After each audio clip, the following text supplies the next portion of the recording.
So All yeah, right. we're here today on the channel. I have my cousin Phil here, who is a Superman aficionado.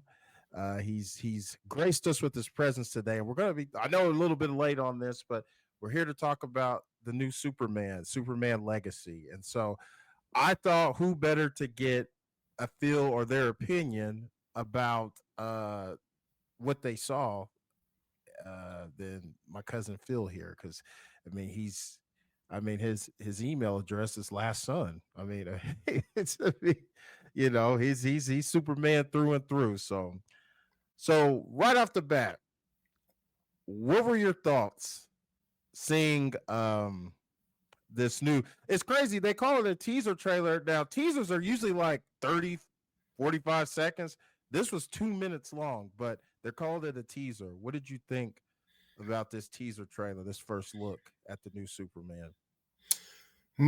All right. When I watched it about 5, maybe 10 times. First time I watched it, I said, okay, this is how you do a trailer. And this is without looking at any comments, any social media, or any of that stuff. And I said, this is how you do a trailer. I say about second through maybe the last time I saw it, I kind of picked it apart and I said, it's for me. They're giving us bits and pieces of what's going to be there. I know you remember seeing the guy with the real messed up face. I think that's supposed to be Metamorpho, who's like a element master, where he can basically transform himself from different elements. But it looked like they showed him like a villain. So I think from the initial takeoff of the teaser, pretty good. I liked it. I liked it. Yeah, I think it's a change from, like I think it's this is more or less what people really want. I want it from Superman. Like there's people complain. I mean, there's always going to be, people that complain because they want Henry Cavill back. But if you go back and look at those movies, they're, I mean, just the one thing that popped out to me immediately about this one is the liveliness, the color, Right. you know, the vividness. Whereas you go to the Zack Snyder Henry Cavill, it's desaturated, like the color is taken out of it. It's sort of a blue-ish palette. So like it's kind of it just has this it takes, Superman is supposed to be one who inspires. There's really no inspiration in those movies. And I get it. Like people want to try to tell, I don't want to tell the same old story. I want to come at it from a different aspect. And I think they did their attempt. I just don't think they did well to the character of Superman in those previous in those previous movies. Like I don't have a problem with Henry Cavill. He's just an unfortunate casualty of Right. that universe falling apart. I think what we're seeing in this teaser is I think it's on the right track. I think people are like, yeah, this is what we want. This is what we want in Superman. Well, I'll tell you this. Okay, the Zack Snyder vision. Mhm. I believe that Zack Snyder didn't want to present Superman as we know him, okay, a hero, an inspiration. I think he wanted the world to say, what would the world react to if we saw alien invasion and we had someone that was a descendant of this alien invasion try to protect us? So I think that's why it was very grainy, very dark, different perspective.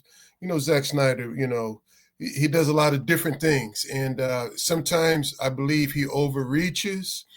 And I think his failure with the whole DC universe is he tries to put too much in at one time and he tries to extend it for too long. The fight between him and General Zod. Come on. Yeah. Come on, man. That was The- Dragon Ball Z, yeah. going through Mhm. 12 buildings, all the Yeah. death and calamity. So, Mhm. he went a little bit over the top. But that's Zack Snyder for you. He's super Yeah. Hollywood. But I think with Gunn's version, you have color again, just like you said. You got color again, you got inspiration. And I believe on this take, this Superman has been around with the Justice League for a few years. So the world knows about the Justice League and everything else. So, I'm hoping that he continues on with that spirit that we're used to seeing, that we grew up with, where we Yeah. see some hope and we see some inspiration throughout all the character base. And I'm hoping that's how he does it. Yeah, because people, like I said, people. I really think like if people were really honest with themselves and they looked at the Zack Snyder films, they wouldn't be they wouldn't be so, oh man, we want, because if you look at the ratings and what people were saying, people were lukewarm at best.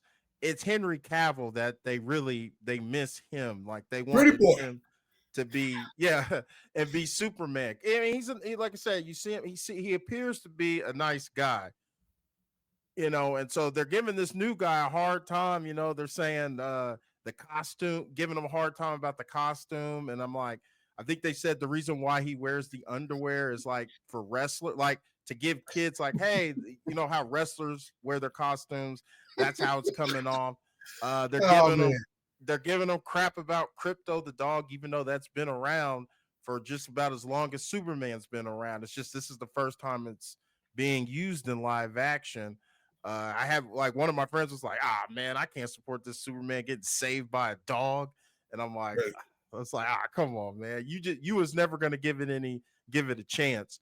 But I think Superman is a very hard character to write for because his power set, he could be he could be OP. He's just too powerful. And so I think these movies have to find a way uh to make him vulnerable, maybe something even outside of kryptonite, but and we kind of seen that in the beginning of the trailer. He's getting pounded into the ground. Right. But I think that's one of the things that a lot of people, when it comes to Superman, they have a hard time dealing with. Like, the guy, what can stop this guy? Or, because and I think that's why they tend to lean towards Batman. He's a normal guy. He uses his brain. This or that and the other. And there's always stakes there. With Superman, you're like, where are the stakes? Like when he Well, see, I goes want into to touch battle. on that. Okay, I want to Okay, touch on that. Okay, all right, you remember? Oh dear God, the title escapes me just a little bit. Brandon Routh. Okay, yeah. Superman Returns. Okay, we heard the complaints on that one where they said, "Who is this guy?" And Mm-hmm. you got to understand this: Brandon Routh, he never threw one punch in that whole movie. He did a lot of Superman things, but never threw one punch. Mm-hmm. Pretty much got the brakes beat off of him once Lex Luthor shanked him, and Mm-hmm. it was almost turning into a pretty.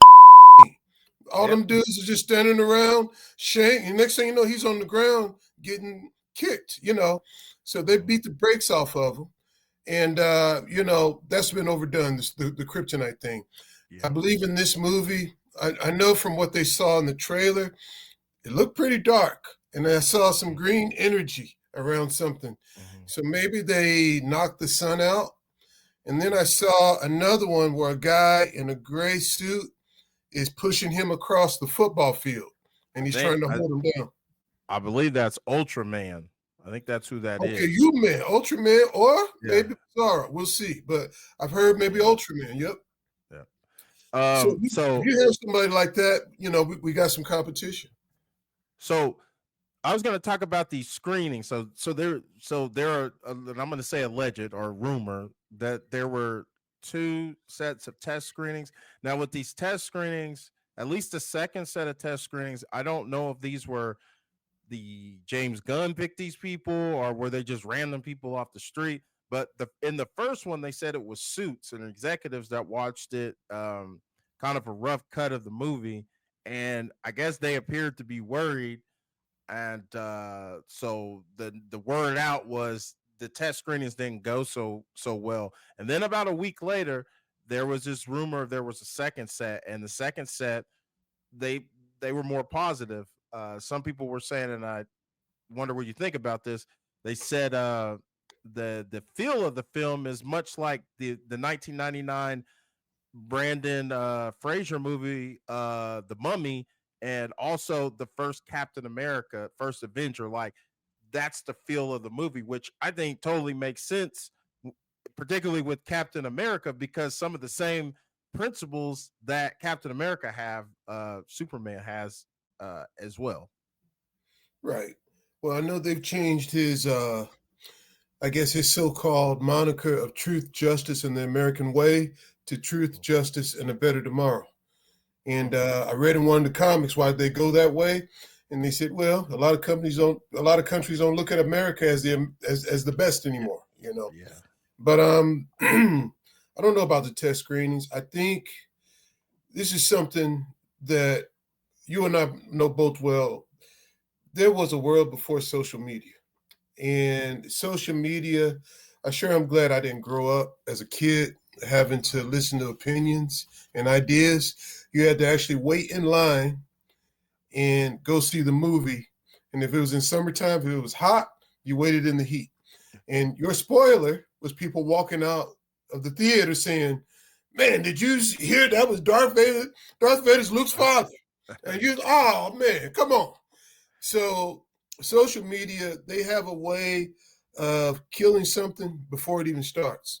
Yeah. And me, myself, I think the true comic book fans, we're going to go see it. So, yeah. But like, would you be okay with, if it had that feel to it? Because, coming from that dark Zack Snyder, or do you think that's promising, that it has the feel of the Mummy or Captain America First Avenger? Does that give you pause, or you're like, hey, that's kind of in the right direction? Well, seeing that James Gunn has worked, many different arenas, how much is left to the imagination for superhero films? I think where they're making a mistake with a lot of superhero films is that they're borrowing a lot from what's already been made, or they're putting characters in that nobody know anything about, like the Eternals. I know who the Eternals are, but it was horrible to many people because they said, who are the Eternals? And that's it. So, when I looked at the cast lineup, Mr. Terrific, you and I know who Mr. Terrific is. Metamorpho, Hawkgirl, Guy Gardner. We know who these are, but most people are used to Hal Jordan, Green Lantern. Yeah, you're correct about that, because people were freaking out when they saw Nathan Fillion's hair, but then people pulled up and said, "This is what his hair looks like in the comic. He has that bowl cut." Cut.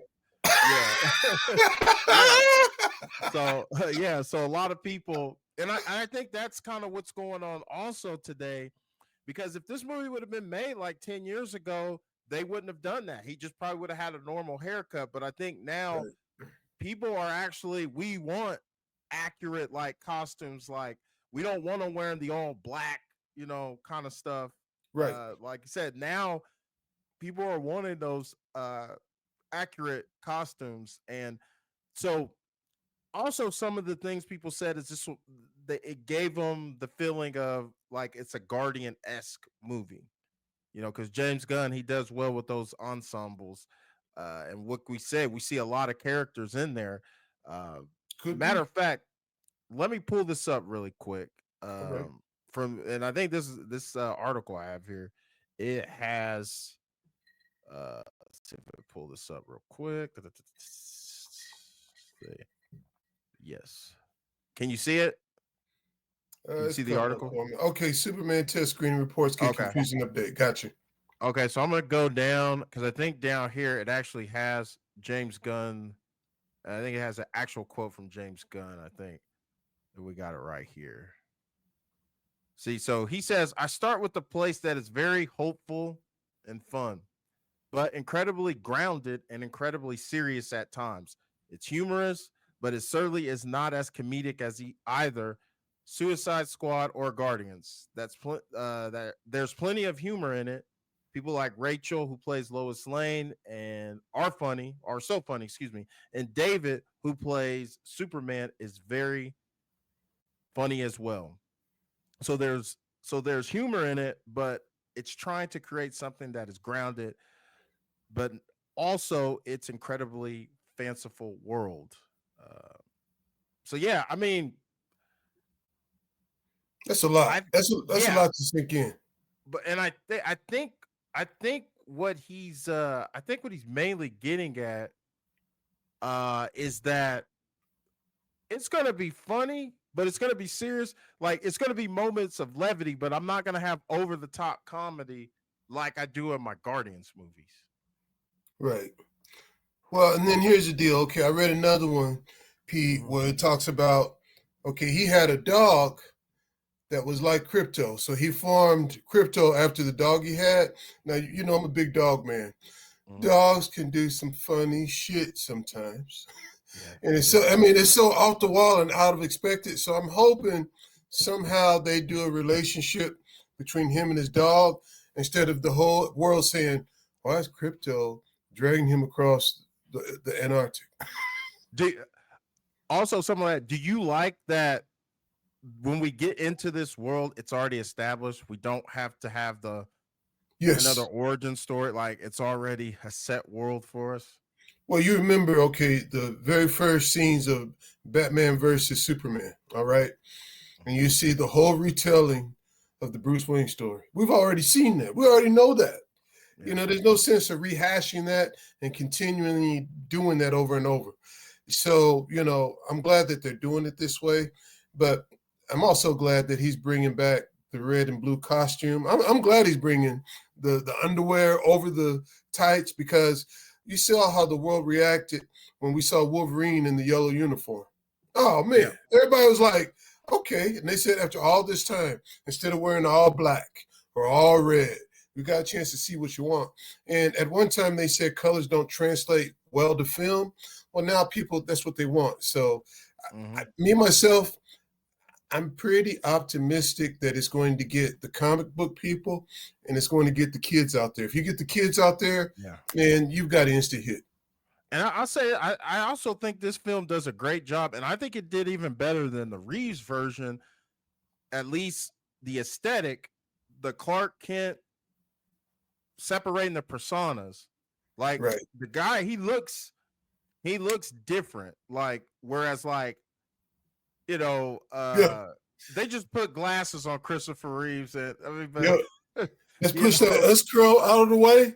And that's it. yeah, That was it. But this one, you yeah. see the hair over his face, and then you see Mhm. him walking through that crowd and he's bumping into people and he's like, oh, excuse me. Oh, Mhm. sorry. You know.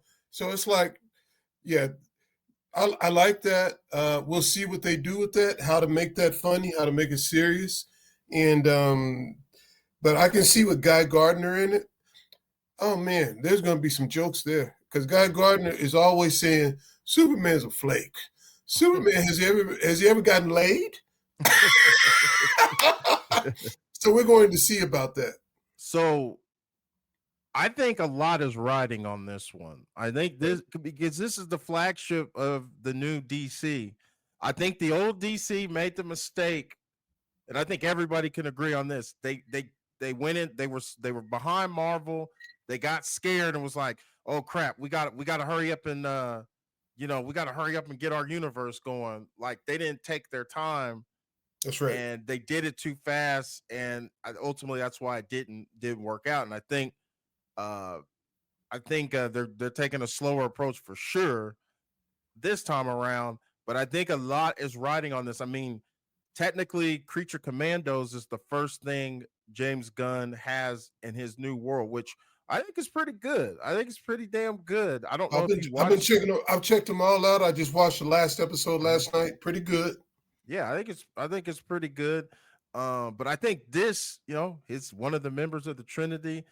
This will set the tone, I think, for what is to come. What are your thoughts on that? Well, okay, I'm sure me and you agree on this.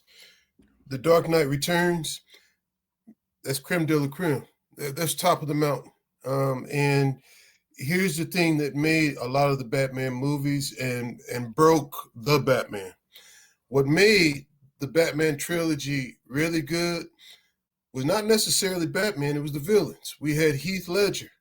We had I can't remember Tom Hardy who played Bane. Uh-huh. Now the guy who played, the Riddler on the Batman, that was horrible. That's the whole deal that ruined it. They should have just let the Penguin be the main villain and just go with that. because that would have been a much better fit. They gave the Penguin a series, and Yeah. basically whoever the villain is going to be. Now I know who they have as oh dear God, Lex Luthor, and Mhm. I can't remember the actor's name, but I know he played like the Beast, Nicholas Holt. Nicholas Holt. Okay, Yeah. I think that's a good fit. That's a great Well, fit. it's funny you mentioned that. On some of these test screenings, he's getting rave reviews. Yeah, They're I hope they're he they're steals the liking show. him. I hope Yeah, he steals the show. and that's the thing. Like you brought up a good point. For every what makes the hero are their rogues gallery, their villains. Yeah. If the villains suck, which Marvel has a villain problem. But your villain, that's what will take you to the next level. And I think that's one of the things that hinders Superman sometimes is his villains. People find him not to be as interesting, but they do find him interesting when he's a villain, when he's a bad guy, like in King. I guess you could say someone in Kingdom Come, and then the Injustice. And we got hints of that in the Zack Snyder during the Ben Affleck, the Batman's nightmare sequences when he turned to the dark side. People find him more fascinating in that aspect. Oh Which yeah. Wait, he enters in, and you just hear this clack clack. You hear yeah, that sonic boom, yeah, and then you just see him just bam, and it's like, okay, it's on. This is the real deal.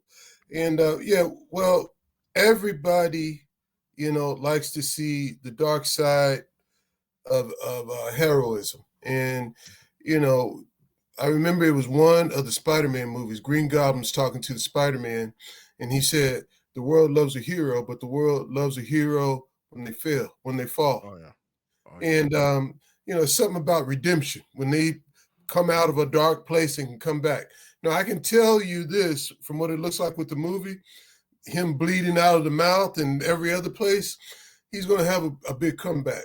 How they stage that is going to be a big part of this movie. What knocks him down? What is going to inspire him to get him back up? And I hope, okay, I want to touch on a couple okay, things. I wrote some all right, notes. Okay, brother, all jokes aside, me and you, we both lost fathers. Okay, so you know mm-hmm. what that's like. I hope to God that they work on the relationship between Jonathan Kent and his son, Clark Kent. All right. I Mm-hmm. hope that they have the same Lois Superman relationship, which Lois is not, oh my God, you're Superman? The original Lois in Man of Steel, she said, I'll figure you out. I already know who you are. Yeah. So it's like if they can make the relationships between father and son and his relationship with Lois and even the relationship with the dog Crypto, if they can make that believable, man, they got everybody hooked. And Yeah. I want to see something. They said Superman and Lex Luthor have never met in this movie. So what do you think about that? I think you could make it work. I mean, you see someone like a Lex, and you think of the personality of somebody like that, like he's this genius, just this just the manliest of men, and then you find out about the Superman character that just shakes your whole like. There's something out there, that could just take you out. It's kind of like how Batman felt in Batman v Superman when he saw that he existed, he immediately was like, "This guy's a problem," and I think that's Right. how he'll look at him, not knowing because it's the unknown. I don't know if this guy has a bad day. It's the end of the world for all of us, and so I think maybe Lex will be on some kind of propaganda thing to make him into, hey, this guy's bad for us, Yeah. because if you notice in the trailer, he got hit in the hand with a can and the people are yelling at him. And so, Yeah.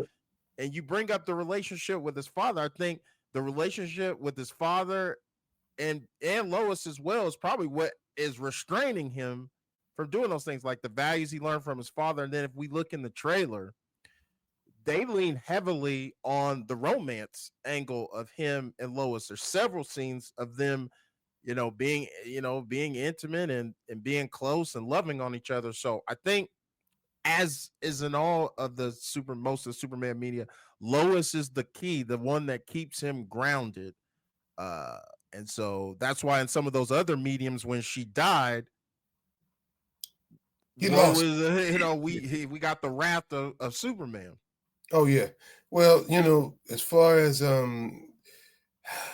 it's going to be rough, but if they flush it out right, this movie got a runtime over 2 hours, so they got plenty of time to do this. Just don't do it like Superman v Batman _ Dawn of Justice. They tried to put Aquaman, the Flash, all the Cyborg, all these things in one movie, and Superman hasn't had his own second solo, in Man of Steel. If they could do it the same way they did with Iron Man. First you see Iron Man.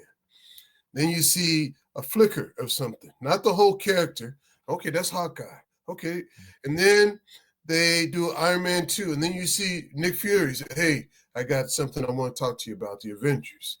And then you start saying, okay, let's talk about Thor. Let's talk about this. And then let's bring them all together. But we'll see. I don't know how they're going to mix the Justice League in with this. But that's what I was gonna ask you. I was like, you don't want to mess around and have him be a side character in his own movie. Like, yeah, you have Guy Gardner steal the show, and then Batman's just, he's just the number 2 in his own, or excuse me, Superman in his own film. I don't think it'll happen, but I know some people have said they're worried, like, because they see all these other characters, and they're worried that he may get overshadowed, particularly if this actor. And I have to be honest, I've never seen him in anything. I might have to look up some of his work. Does he have the chops to be able to pull it off and carry the film? See, I heard that like he may not have to carry the film, but he has to stand out. Right. Well, I've heard that Mr. Terrific is going to have a very juicy role in this, because they said they don't want Batman. They said they've got somebody that's smarter than Batman. And they said that he is going to be like somebody that's kind of like a mentor, and also somebody that he can actually go to say, okay, what do I do next? What should I do next?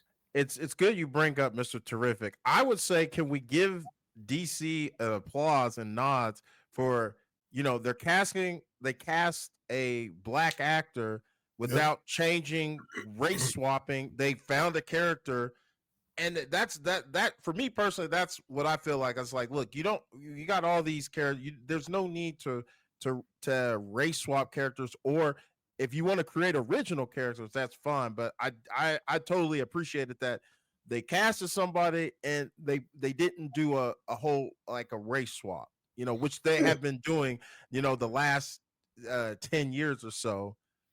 Oh yeah. I love my black people. I love all of them, but I want my Superman white. I want him white. I want him in blue and red. I want my Spider-Man white, unless he's Miles Morales. Miles Morales is a total different character, and that's the deal. Now, some people say, well, he's a fictional character, so he can be anything, like James Bond. He can be any color.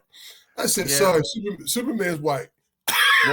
well, it's like what did they say in Jurassic Park? You just because you can do it doesn't mean you can. Like, I mean, right. There's no reason to do that, and you're gonna hurt. Marvel has felt the sting of that. That's why their product is, because they're not listening to the people who are gonna go out and support the the IP, and that's what I'm saying. It's like, look, if you want to create, if you just create an original character, or like I say, you have a cavalcade of characters that you can choose from, because you got one race swap though, P. You know who that is, right? Perry White. Yeah, and they've done, and it's crazy because with that one, they've knocked it out of the park every time. Like, I liked Lawrence Fishburne. He killed the I liked him. And a black man with power. Yeah. I mean, hey, it's cool, but okay. I think it works in that aspect, but could you imagine if they did like they made Jonah Jameson black? You know, um, Yeah, I mean, I just well, think it just depends. I think well, see, here's the deal.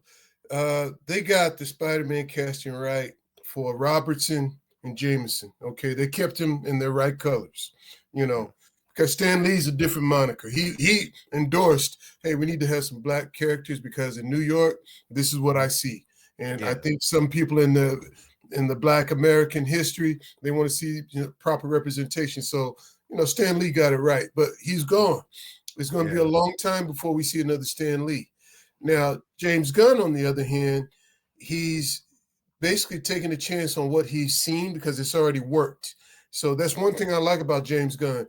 He's taking elements that have already worked in other movies and he's putting them into this movie, which I think is what is going to make it great. And once more, everything's still forming.